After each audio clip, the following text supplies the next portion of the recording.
You mentioned sometime that there are spirits that rematerialize into physical form on Earth.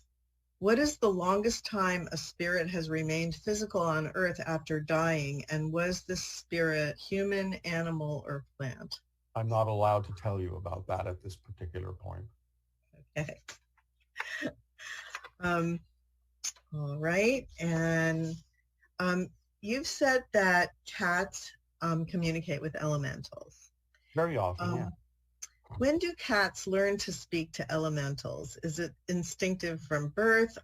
Are there telltale signs when the cat is doing that? And what is the conversation usually about? It is instinctive from birth. You can usually tell, though not always, when they focus on something that you say isn't there, that you can't see, but they seem very attentive in a particular direction. Now, that's not always the case. They might be looking at something you just can't see with your own eyes. That is still in physical reality because they have very sharp senses. But again, it can look similar. They can be engaged with something that you can't see, and you can tell they're engaged with something by their focus, their head motions and body language and so on and so forth. Very often, though not always the case, what it's about is something that either has to do with the cat and its relationship to you, or it has to do with things that the cat can experience when it's out of body and the cat's life in general or specific terms.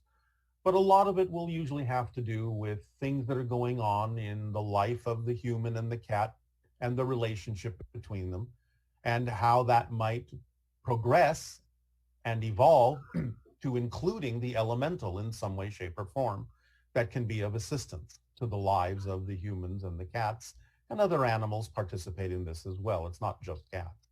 But they do have a strong proclivity for this kind of activity. Okay. What sort of mind structures do plants have, and how different is it from mammals? Do they ever dream, reflect, or use archetypes to communicate like humans do? Absolutely, they do, but we're not going to go into a deep explanation now, but they have a difference in the way that they experience those things.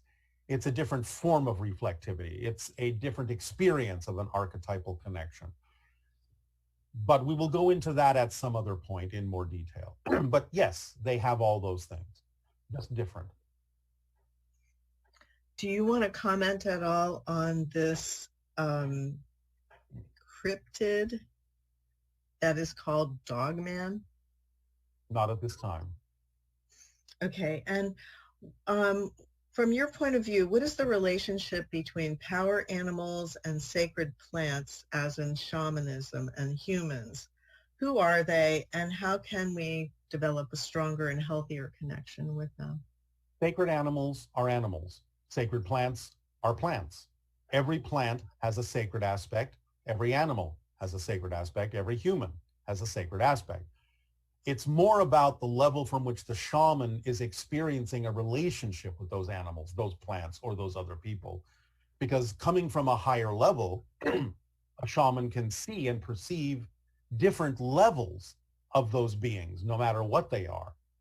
So it's more about the idea of the sacred level that exists in all things being more perceivable to the shaman, because the shaman has evolved to the level where they're interacting not just with the typical physical representations, but with the higher dimensions and levels of spirit of those animals and plants and humans and other things as well.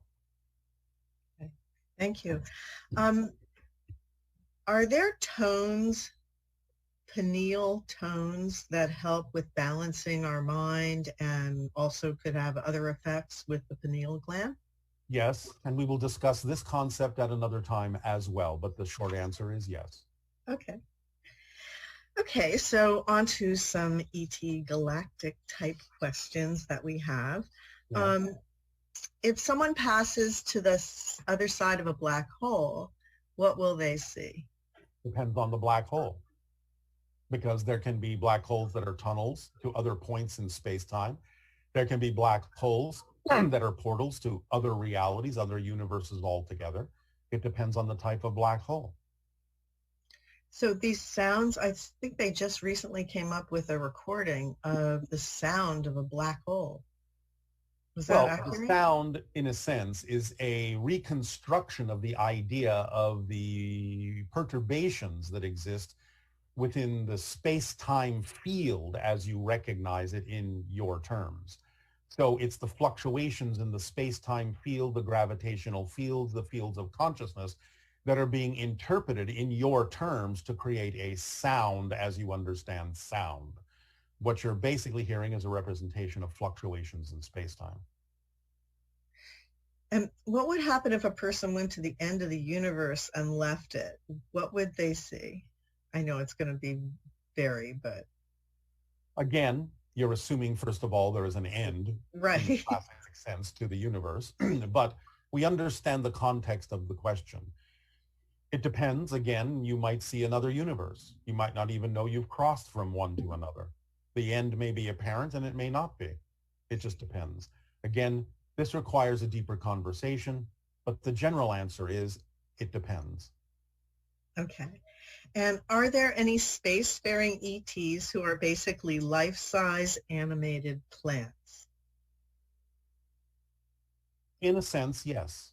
You would perceive them in that way. You would perceive them to be plant life, although they would be a little bit different than what you perceive on Earth as plant life. But yes, there are those extraterrestrial beings that do appear to possess more qualities you would attribute to the concept of plants.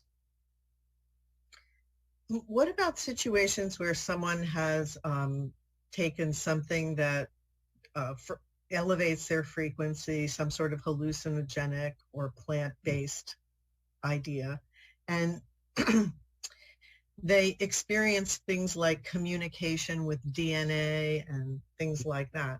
Yes. Is that basically similar to the idea of interacting with a plant type consciousness that is an extraterrestrial?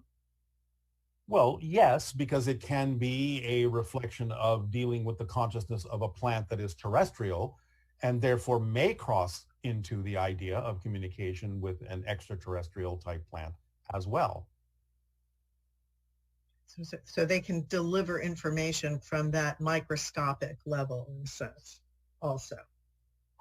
Possibly. Okay, and why do extraterrestrial crafts have lights on them? Are they a device for attracting our attention and raising our awareness, or do they serve a purpose? Well, there are many levels to that.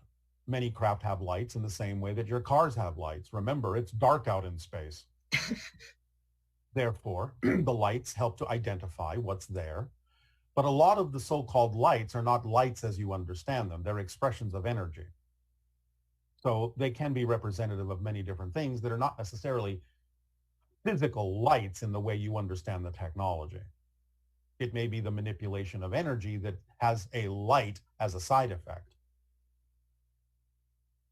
Okay, and will there be people who immigrate to Essassani, and how would that work in the Interstellar Alliance? Eventually, there may be those that will come to live on different planets relatively permanently, yes. In the future, when you are a full-fledged member of the Interstellar Alliance, that is a common thing for individuals to do as long as the planet can support their form of life. Just like you would go to live in another country. There is nothing mysterious about this. At the present time, though, individuals who are experiencing Essassani would basically be doing it in dream time in that form. In their astral form, yes. Eventually, it can be physical. There are humans who have been taken to other planets physically. We're not going to go into detail about a lot of that right now. But there are humans who do reside on other planets. It's rare, but it has happened.